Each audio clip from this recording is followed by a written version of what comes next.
නගරයේ ഘോഷාවෙන් ඈත්ව මීදුම පිරුණු කඳුයාය මැද අපේ ජීවිතය ගෙවෙන්නේ හරිම නිස්කලංකව. බොහෝ අය නගරයට දුවද්දී මම තෝරාගත්තේ මගේ මහ පොළවත් එක්ක ඔට්ටු වෙන්න. මම ආකාශ්. මට අවුරුදු 25යි. මේ මගේ හේන. මේ මගේ ජීවිතය.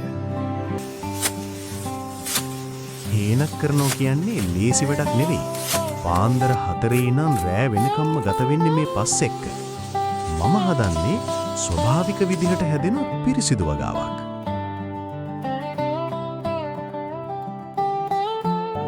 එක පැලයක් පීදෙනකොට දැනෙන සතුට ලොකු රස්සාවකින් ලැබෙන පඩියට වඩා වැඩි.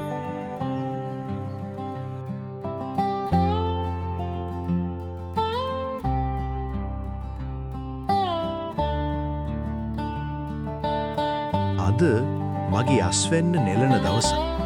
මගේ මහන්සිය ප්‍රතිඵලය. මගේ මහන්සිය ප්‍රතිඵලය වෙළඳ පොල්ට අරන් යන්නේ හරිම ආඩම්බරයකින්. මිනිස්සු මගින් එළවලු ගන්නේ මම වසවිස නැතිව මේවා වවනවා කියලා දන්න විසයි. මේ ලැබෙන මුදලෙන් තමයි මම මගේ ජීවිතේ ගොඩනගා ගන්නේ. තරුණයෙක් වුණාම කාටවත් අත නොපා ජීවත් වෙන්න පුරුවන් නම් ඒක තමයි ලොකුම ජයග්‍රහණය. හවස් වෙලා ගෙදර ඇවිත් මගේම හේනේ හැදුණු නැවුම් මෙලවලු එක්ක උණු බත් වේලක් කනකොට තියෙන රසය වෙන කොහෙන්වත් ගන්න බෑ.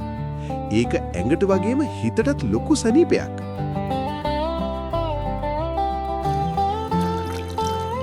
මම වවුපුදේ මම කනවා. ඉතිරිය විකුණනවා. මගේ හිතේ කිසිම බයක් නැහැ.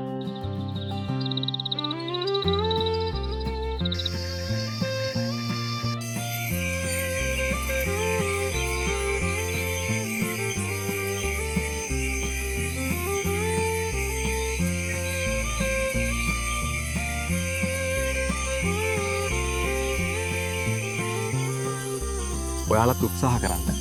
පොඩි තැනකින් හරි වගාවක් පටන් ගන්න. ඒකෙන් ලැබෙන නිදහස අසමසමයි. මම හේනෙකොල්ලා ආකාශ්.